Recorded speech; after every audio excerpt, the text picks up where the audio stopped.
eu vou me apresentar para a prisão, mas eu hoje não me vejo capaz de ser cuidada. Essa é a deputada federal Carla Zambelli, numa entrevista à imprensa em 15 de maio, 10 dias antes de entrar nos Estados Unidos pela Argentina. Ela falava da sede do PL, o seu partido, em São Paulo. Eu tô pegando vários relatórios dos meus médicos e eles são unânimes em dizer que eu não sobreviveria na cadeia. Um dia antes, Zambelli havia sido condenada a 10 anos de prisão e a perda do mandato de deputada. A primeira turma do STF condenou por unanimidade a deputada federal Carla Zambelli, do PL, e o hacker Walter Delgatti Neto por invadirem os sistemas do Conselho Nacional de Justiça. A PGR acusou os dois de incluírem documentos falsos no sistema para colocar em dúvida a legitimidade da justiça. Agora, Zambelli veio a público novamente, mas não no Brasil. Numa entrevista a uma rádio, ela anunciou: Eu tô fora do Brasil já faz alguns dias. Eu vou me basear na Europa. Eu tenho cidadania europeia. Eu vou levar isso para todos os países da Europa. Vou denunciar em todas as cortes que a gente tiver para denunciar na Europa. Vou viajar. Vou participar de congressos. E citou, inclusive, a prisão. Porque eu poderia ir para a prisão, esperar um tempo, continuar no meu país e depois fazer, me entregar para a justiça. Mas que justiça? Que judiciário? De acordo com a PF, Carla Zambelli não registrou a saída do Brasil. E hoje, a Procuradoria-Geral da República pediu a prisão preventiva dela. O Procurador-Geral da República, Paulo Gonet, afirmou que não se trata de antecipação do cumprimento da pena e que a prisão é necessária para assegurar a aplicação da lei penal. O PGR também pediu a inclusão do nome da deputada na lista vermelha da Interpol como foragida e a suspensão do passaporte dela, além do bloqueio de bens e valores. Da redação do G1, eu sou Natuzaneri e o assunto hoje é Carla Zambelli fora do Brasil. O que a deputada alegou ao anunciar que está fora do Brasil após ser condenada e as implicações políticas e jurídicas dessa decisão. Eu converso com Reinaldo Turolo Júnior, repórter do G1 em Brasília, e com Bernardo Melo Franco, colunista do jornal O Globo e comentarista da rádio CBN. Quarta-feira, 4 de junho. Turolo, segundo informações que nós apuramos, no dia 25 de maio último, Carla Zambelli sai da Argentina rumo aos Estados Unidos, ali em Buenos Aires. Portanto, ela sai do Brasil, vai para Buenos Aires, ao que tudo indica, e hoje nós tomamos conhecimento de que ela estava fora do Brasil. O dia se desenrolou, Carla Zambelli deu pelo menos 2 entrevistas e, no meio da tarde, a Procuradoria-Geral da República pediu a prisão dela. Portanto, no momento em que nós conversamos agora, é esperada a confirmação da decretação da prisão, o que ainda não aconteceu, mas todo mundo sabe que vai acontecer. Então, eu quero te pedir para nos dar um panorama da situação jurídica da deputada Carla Zambelli, que diz que, inclusive, que vai pedir licença. Ela foi condenada e ainda está sendo julgada, é isso? Como é que foi esse processo até aqui? A deputada Carla Zambelli, ela tem 2 processos que ela responde no Supremo. Um deles é aquele caso do porte de arma na véspera da eleição de 2022, quando ela ameaçou um apoiador do então candidato Lula. O outro caso é um caso que está mais avançado. Esse caso do porte de arma na véspera de eleição corre no Supremo sob relatoria do ministro Gilmar Mendes. O julgamento já iniciou, né? O relator propôs uma pena de 5 anos e 3 meses de prisão pelo porte ilegal de arma e constrangimento ilegal e teve um pedido de vista do ministro Cássio Nunes Marques, então esse julgamento foi interrompido. Um julgamento em paralelo a esse é de uma outra ação penal, essa por causa da invasão dos sistemas do CNJ, que é o Conselho Nacional de Justiça. Esse caso é mais grave porque, primeiro, ela já foi condenada por unanimidade na primeira turma. O relator desse processo da invasão do CNJ é o ministro Alexandre de Moraes. E, nesse caso, ela pega uma pena maior. A pena ali é de 10 anos. Né? Lembrando que ela foi condenada nesse caso, é aquele caso em que ela teria feito uma parceria com o hacker, o Walter Delgatti, para invadir o sistema do CNJ. A acusação diz que ela fez isso para tentar desacreditar os sistemas do Poder Judiciário, ali na esteira da eleição de 2022. Para os investigadores, a deputada ordenou o ataque. No dia 4 de janeiro de 2023, Delgatti inseriu documentos falsos no sistema do Conselho como um mandado de prisão contra Alexandre de Moraes, do STF. O texto é um deboche do início ao fim. Ele, no sumário, que ele bota assim, não vou explicar porque eu sou um deus, Alexandre de Moraes. É assinado por Alexandre de Moraes. É como se Alexandre de Moraes estivesse decretando a sua própria prisão. Só que este documento falso termina da seguinte maneira: publique-se, intime-se e faz o L. Assinado Alexandre de Moraes. O Delgatti disse para a PF que a Zambelli redigiu o falso mandado, o que ela nega. O hacker diz também que recebeu pagamentos da equipe da deputada. Mas ela tem ainda embargos de declaração que ela apresentou no último dia 23 de maio, esses embargos. É um tipo de recurso apresentado ao próprio Supremo.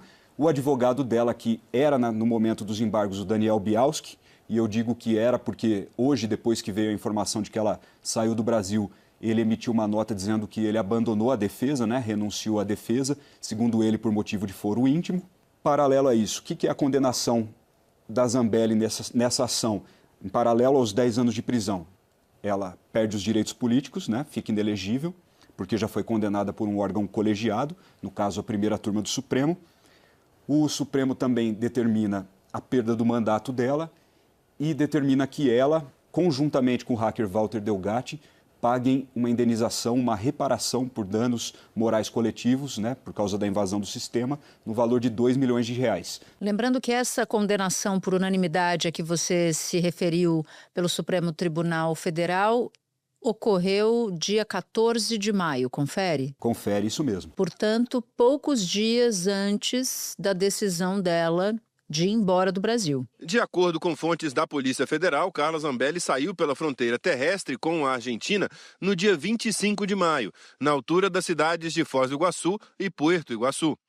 Em seguida, pegou um voo para Buenos Aires e de lá, no mesmo dia, outro voo para os Estados Unidos. Agora, Turolo, por que ela estava com um passaporte? Se havia uma condenação, por que ela tinha o passaporte? Primeiro, o processo tem uma condenação, mas ainda não transitou em julgado, porque tem esses embargos de declaração ainda para serem analisados pelo próprio STF. E o que aconteceu com a Zambelli? Quando ela foi alvo de busca e apreensão na investigação sobre a invasão dos sistemas do CNJ, lá no dia 2 de agosto de 2023, ela teve o celular apreendido, ela sofreu uma busca e apreensão na casa dela, teve o celular apreendido e o passaporte, inclusive. Depois, no curso do processo, a informação que eu tive, consegui apurar com fontes do STF, é que o passaporte foi devolvido porque teve um entendimento de que ela não oferecia risco para a instrução do processo penal. Então, esse passaporte foi devolvido. E, de fato, ele não foi mais recolhido. Então, tecnicamente, ela não tinha, Natuza, um impedimento legal de sair do Brasil. O que é muito comum nesses casos, os advogados dizem. Quando você tem um cliente que quer sair do país e ele está respondendo uma ação penal, geralmente você comunica à justiça, você informa, olha, ele está saindo, mas não está fugindo, para não causar justamente uma desconfiança. Agora, o problema da Zambelli é que ela sai e ela diz nos primeiros vídeos de entrevistas dela que ela está saindo para fazer um tratamento de saúde, mas aí ela dá uma entrevista, por exemplo, de manhã mesmo, nessa terça-feira, ela dá uma entrevista e fala assim, eu saí para um tratamento médico, mas aqui eu descobri que o tratamento não é remédio, não é médico, o que eu precisava era me ver livre das amarras que eu estava sofrendo no Brasil, eu estava sendo perseguida. Tentaram me caçaram no TRE e estão me perseguindo. Mas eu não vou fazer o discurso de perseguida política. Eu quero fazer o discurso de pessoa que renasceu aqui fora. Então ela já deu indicativos de que ela não saiu meramente para fazer um tratamento médico, mas também para não responder ou não sofrer as consequências do processo, da condenação que ela já tem. Bom, lembrando que, no caso dela, ela não estava sendo perseguida, ela simplesmente foi julgada num processo que decorreu, ao que tudo indica, normalmente, certo? Ou houve atropelos ao longo da investigação contra ela e julgamento? Ela diz muito nas entrevistas que ela deu que ela foi embora do Brasil procurando liberdade, procurar se expressar. O que nós estamos vivendo no Brasil hoje é um tempo de ditadura, falta de liberdade, censura, Eu vou levar isso para todos os países da Europa, vou denunciar em todas as cortes que a gente tiver para denunciar na Europa. Mas o que é importante dizer? Que esse crime pelo qual ela respondeu, no caso da invasão do sistema do CNJ, não tem nada a ver com liberdade de expressão, a rigor, né? Porque é um crime, são dois crimes, falsidade ideológica, porque ela e o hacker falsificaram documentos para inserir no sistema do CNJ, e o outro crime é o de invasão de dispositivo informático. Então, não são crimes, como eles costumam dizer, crime de opinião. Então, é um crime que tem uma concretude. Inclusive, no voto em que propõe ali a pena de 10 anos para Zambelli, o ministro relator, que é o Moraes, ele enumera documentos que a Polícia Federal, no curso da investigação, encontrou no celular da deputada Zambelli, né, que foram periciados, e que são os mesmos documentos que tinham sido inseridos pelo hacker Walter Delgatti no sistema do CNJ. Essa invasão foi no dia 4 de janeiro de 2023. Você lembra que nessa época os apoiadores do ex-presidente Jair Bolsonaro, que tinha perdido a eleição, eles estavam revoltados e estavam acampados na frente dos quartéis. O que aconteceu 4 dias depois dessa invasão do CNJ? O fatídico 8 de janeiro, né? Então, a PGR aponta e o Supremo concorda que tudo isso que a Zambelli e o hacker fizeram tinha o intuito de descredibilizar as instituições democráticas do país para dar um gás na militância, né, que estava inclusive acampada nos quartéis pedindo um golpe militar naquele momento. Havia, portanto, uma conexão entre o ato de Zambelli, que o Supremo entendeu ser um ato criminoso, com os atentados do 8 de janeiro, né? Sim, e essa conexão, Natuza, fica muito clara na decisão do ministro Alexandre de Moraes, porque ele escreve textualmente, expressamente, que a invasão do CNJ foi parte do mesmo plano que culminou nos ataques do 8 de janeiro. Falando um pouquinho mais das provas, Natuza, eu disse que aquele mandado de prisão ficou famoso porque ele acabou sendo divulgado na imprensa, né? O mandado de prisão contra o Moraes assinado por ele mesmo, mas tinha outros documentos. Eles colocaram inclusive uma quebra de sigilo do Moraes dentro do sistema do CNJ, uma quebra de sigilo bancário dele. E o que a polícia descobriu? Que o hacker coloca isso no sistema do CNJ, gera esse documento, 22 segundos depois a Zambelli abre esse documento no celular dela. Então, o Moraes diz na decisão dele, e os outros ministros concordam, que isso é uma prova técnica irrefutável de que ela participou daquele processo de invasão do sistema. Portanto, nada a ver com liberdade de expressão. Agora, queria voltar um pouquinho no paradeiro de Carla Zambelli. O que a gente sabe para além dessa informação obtida junto a autoridades policiais de que ela entrou nos Estados Unidos via Argentina no dia 25 de maio? Ela não é muito clara, viu, Natuza, nas falas dela, sobre onde ela está e que país ela está nesse momento. Inclusive, o advogado dela que renunciou, doutor Daniel Bialski, também não soube informar o paradeiro exato em que país ela estava. O que ela está dizendo é que ela vai ficar baseada na Europa porque ela tem cidadania de um país europeu. Então, o que ela tem dito? Que ela quer fazer na Europa algo similar ao que o deputado Eduardo Bolsonaro tem feito nos Estados Unidos. É poder continuar falando o que eu quero falar. É voltar a ser a Carla que eu era antes das amarras que essa ditadura nos impôs. Que foi o que o Eduardo fez também. Ele pediu uma licença, né, não remunerada. Então eu passo a não receber mais salário. E o gabinete vai ser ocupado pelo meu suplente. Ao que tudo indica, ela teria passaporte europeu, né? Cidadania italiana, não é isso? É isso. A informação que a gente tem já anterior a esse episódio dessa suposta fuga é que ela tem passaporte europeu e ela está apostando nisso, muito provavelmente, para tentar ficar lá o máximo de tempo possível, né? Para tentar não ser devolvida para o Brasil. Mas isso tudo vai depender de uma série de variáveis, né? Desde a situação em que ela vai se encontrar no Brasil, no momento em que esse pedido for feito para o país onde ela estiver, até qual é o país em que ela está, né? Em que ela vai estar. Tudo isso vai depender dos acordos que o Brasil tem com esse país e de como isso vai ser encaminhado para esse país. Como eu disse, a gente grava no momento em que a prisão não foi decretada ainda, mas eu queria entender qual é o trâmite caso a prisão venha a ser decretada como é o esperado. O que acontece? A PGR, a Procuradoria-Geral da República, por meio do procurador-geral, que é o Dr. Paulo Gonet, pediu a prisão preventiva dela nessa terça à tarde, horas depois de que esse caso veio à tona, né? O caso da suposta fuga, alegando que ela está fugindo aí do possível resultado da ação penal que ela enfrenta no Supremo. Se o ministro Alexandre de Moraes determinar a prisão preventiva, ela passa a ser foragida, tecnicamente, formalmente. Turolo, muito obrigada pelas informações todas. Você que tem esses casos todos bem frescos na cabeça, foi importante te ouvir hoje aqui. Obrigado, Natuza, é sempre um prazer. Só me chamar que eu venho. Espera um pouquinho que eu já volto para falar com Bernardo Melo Franco. Bernardo, Carla Zambelli usou o termo perseguição política para justificar a saída dela do país. Muito se falou ao longo do dia, depois que se tomou conhecimento que ela tinha fugido, sobre ela estar repetindo o movimento do deputado Eduardo Bolsonaro. Esses casos são semelhantes? Olha, Natuza, acho que tem semelhanças e diferenças. A principal semelhança é que os dois são deputados federais pelo mesmo partido, PL, pelo mesmo estado de São Paulo e pelo mesmo grupo político, que é a extrema-direita, comandada pelo ex-presidente Bolsonaro. Agora, tem diferenças também. O Eduardo Bolsonaro, ele foi para os Estados Unidos sem ser denunciado, sem ser condenado. Agora está até sendo investigado. A PGR aponta na atuação de Eduardo Bolsonaro indícios dos crimes de coação, obstrução de investigações sobre organizações criminosas e abolição violenta do Estado de Direito. Mas ele não era o objetivo, ele não estava no alvo da justiça brasileira. O objetivo dele era ir para os Estados Unidos buscar apoio internacional para tentar interferir no processo contra o pai dele pela tentativa de golpe.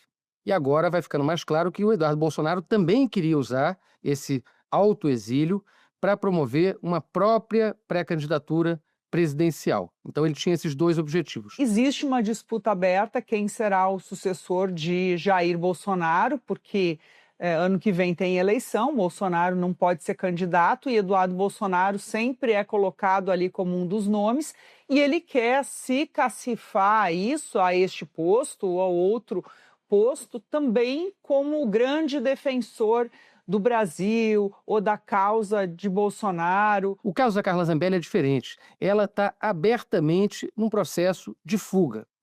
Se você pega as declarações que ela deu na manhã dessa terça para uma rádio bolsonarista, ela fala abertamente. Ela diz o seguinte: olha, eu poderia ficar no Brasil esperando para ser presa, mas estou indo para fora do país porque não vou me entregar para essa justiça, para esse judiciário.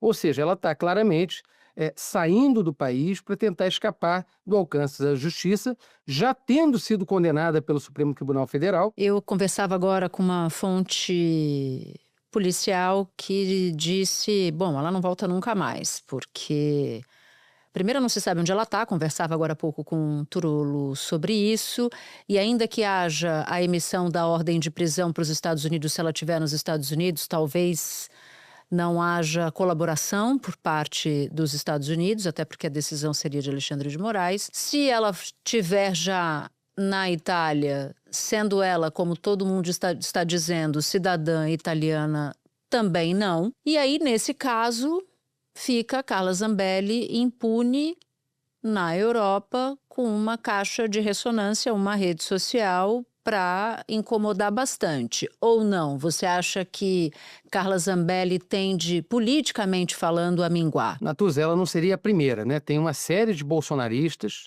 que nos últimos anos escaparam do país para fazer militância política lá fora. Seja para escapar mesmo de uma sentença judicial, seja para recuperar o acesso às redes sociais que estava bloqueado pelo Supremo Tribunal Federal. Só de cabeça eu estou lembrando aqui do caso do blogueiro Alan dos Santos, o caso do Paulo Figueiredo, neto do ex-presidente Figueiredo. Então, a Carla Zambelli não é a primeira a recorrer a esse expediente. Agora, se ela vai ser pega ou não, se ela vai ser presa ou não, se ela vai ser extraditada ou não, é algo que vai depender de muitas circunstâncias. Primeiro, se ela vai de fato conseguir se esconder. E aí eu lembro, Natuza, que o PC Farias, que era muito mais esperto que a Carla Zambelli, fugiu, mas foi pego. Então é muito difícil, ainda mais nos dias de hoje, com reconhecimento facial, com os celulares, né, o georreferenciamento, é muito difícil uma pessoa se esconder por tanto tempo. O mais provável é que a gente saiba do paradeiro dela em breve e que aí comece uma batalha judicial para saber se ela vai ou não ser extraditada para o Brasil. Agora, se é verdade que a Carla Zambelli está na Itália e tem, de fato, cidadania italiana, ela talvez esteja contando com a boa vontade do governo italiano de turno, que é comandado pela Giorgia Meloni. A primeira-ministra da Itália é uma política de extrema-direita que se elegeu com o trinômio Deus, Pátria e Família. Você já deve ter ouvido isso em algum lugar, né? Sem dúvida. Então, é muito parecido com o que a receita que o Bolsonaro usa aqui no Brasil. Difenderemo Dio, pátria e família! E fatevene una ragione! Deus, pátria, família e liberdade. Obrigado, meu Deus, por esse momento. Os dois, Meloni e Bolsonaro, pertencem à mesma família política, né? A família da extrema-direita, do nacionalismo autoritário. E se é verdade que a extrema-direita está em alta na Europa, no geral, em particular, isso vale para a Itália. Então, talvez seja o lugar certo para um político de extrema-direita buscar refúgio contra a justiça brasileira. Quando a gente fala de alguém implicado por uma condenação ou por um julgamento ou uma investigação no Supremo Tribunal Federal que se vincula ou se conecta com tudo que a gente está acompanhando aqui desde o dia 8 de janeiro, o que essa partida ou fuga, porque em português todo mundo está dizendo que é fuga mesmo, da Carla Zambelli ensina para as autoridades que estão envolvidas não só na investigação, na denúncia, mas eventualmente na condenação desses personagens? Olha, Natuza, eu acho que deveria servir como um alerta para o Supremo Tribunal Federal. A Carla Zambelli foi condenada, estava respondendo ali aos últimos recursos protelatórios e fugiu para não cumprir pena aqui. Se a gente olhar para a trajetória do Bolsonaro nos últimos anos, ele já deu várias indicações de que vai seguir o mesmo caminho. Ele já disse que não reconhece a justiça brasileira, o tempo todo fala num apoio internacional à causa dele, o filho, inclusive, foi para os Estados Unidos buscar esse apoio do Donald Trump. E tem o caso da Embaixada da Hungria, né? O Bolsonaro passou o carnaval de 2024 escondido com um travesseiro dentro da Embaixada da Hungria em Brasília, na expectativa de uma eventual ordem de prisão que não veio do Supremo, mas em caso de ordem de prisão, ele queria pedir um asilo diplomático para o governo da Hungria, que também é de esquema-direita. Bolsonaro é alvo de investigações e se escondeu na embaixada numa aparente busca por asilo político. Em 12 de fevereiro, 4 dias depois de a Polícia Federal recolher o passaporte dele, o ex-presidente chegou de carro. Minutos depois, apareceu ao lado do embaixador húngaro, Miklos Raumai, e mais 2 homens. Funcionários da embaixada carregaram roupas de cama. No dia seguinte, 13 de fevereiro, Bolsonaro apareceu manuseando um celular. Na tarde do dia 14, ele caminhou até o carro, que partiu em seguida. Então tem precedentes. Bolsonaro já deu diversas indicações de que ele fugiria do país para evitar uma eventual prisão. Isso deve servir de alerta para o Supremo.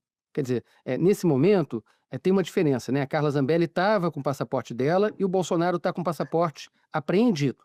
Mas o passaporte apreendido não é garantia de que um réu condenado não vá fugir, né? O réu pode fugir por via terrestre, pela enorme fronteira do Brasil com vários países, pode fugir do país por via aérea sem passar por um aeroporto, caso ele pegue um jatinho, um avião de um empresário amigo, enfim. Talvez esse episódio da Carla Zambelli seja um sinal de que o Supremo Tribunal Federal precise levar a sério também a função, a tarefa de monitorar os réus da tentativa de golpe. A gente está falando de gente muito poderosa, gente que tem muito apoio econômico e que pode, eventualmente, recorrer a esse mesmo plano de fuga para não acertar as contas com a justiça no Brasil. Queria te fazer uma última pergunta sobre a situação dela hoje. A nossa colega Malu Gaspar, ela publicou no blog dela que a Zambelli discutiu o plano com alguns correligionários e consultou o partido dela, o PL, que é o mesmo partido de Jair Bolsonaro. E também, segundo a Malu, o líder do partido na Câmara, Sóstenes Cavalcante, afirmou que o PL apoia a iniciativa de Zambelli. Qual é a situação dela em relação aos Bolsonaro? Porque até hoje, ou até ontem, o que se dizia é que Bolsonaro não tolerava mais Carla Zambelli pelo episódio da arma em punho, ele reputa ela perda de votos, sobretudo no eleitorado feminino, mas ao mesmo tempo tem esse apoio do partido. Uma coisa é uma coisa, outra coisa é outra coisa, ou pode ter havido aí algum tipo de pactuação entre os dois lados? Bem, a gente vai saber disso possivelmente nos próximos dias, né? Vale lembrar que no caso do bolsonarismo, todas as relações de lealdade, de fidelidade incondicional, elas sempre são sujeitas a chuvas e trovoadas, né? O Bolsonaro não é um personagem que acompanhe os seus colegas, os seus seguidores na desgraça. Ele costuma acompanhar na bonança, mas não na tempestade. A gente já viu Bolsonaro descartar uma série de aliados, Joyce Hasselmann, Gustavo Bebiano, Alexandre Frota. Veja quantos bolsonaristas raiz que batiam no peito para dizer que eram mais bolsonaristas que ninguém e que foram abandonados, feridos na escada pelo Bolsonaro. A Carla Zambelli era um caso desses.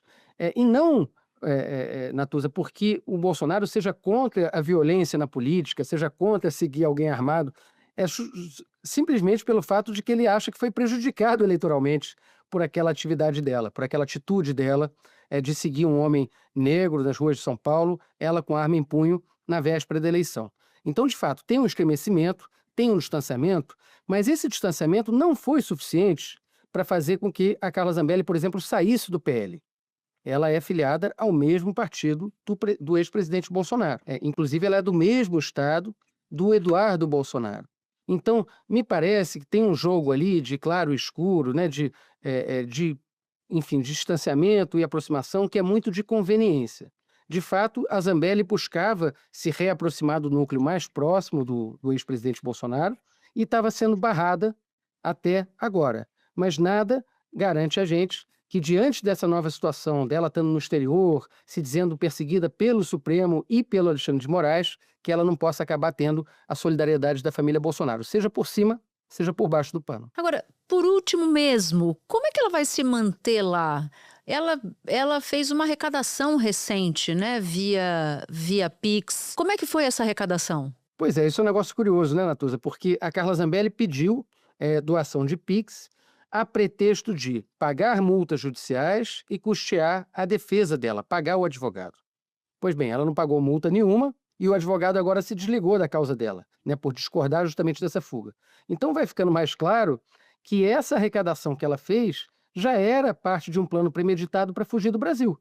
Porque se ela arrecadou R$285 mil nas últimas semanas de apoiadores, de seguidores, eleitores dela, certamente, pelo menos parte desse dinheiro agora vai ser usado para bancar a estadia dela no exterior. A gente está falando de alguém que tem força popular, né, que teve um dos mandatos mais votados do Brasil, mas também alguém que durante esses últimos anos fez muitas conexões poderosas, com o empresariado de São Paulo, com gente do agro. Quer dizer, talvez não falte gente para ajudar a custear essa permanência dela no exterior. Bernardo Melo Franco, como sempre, obrigada por ter topado conversar com a gente para explicar essas reviravoltas da política. Já tem uns anos assim, né? E não passa. Obrigado, meu amigo. Ô, Natuza, se tem uma garantia no Brasil é que os fatos sempre vão nos surpreender e a Carla Zambelli mais ainda. Exatamente. Um grande abraço e muito obrigada. Um beijo, obrigado. Antes de terminar, um recado. Se você ouve o assunto no Spotify e gostou do episódio, é assunter mesmo, dá 5 estrelas e compartilha esse episódio com quem você quiser. Você pode nos ouvir no G1, no YouTube e em todas as plataformas de áudio. Comigo na equipe do assunto estão Mônica Mariotti, Amanda Polato, Sara Rezende, Luiz Felipe Silva, Thiago Kazuroski e Carlos Catelan. Este episódio usou áudio do canal Auriverde Brasil. Eu sou Natuza Neri e fico por aqui. Até o próximo assunto.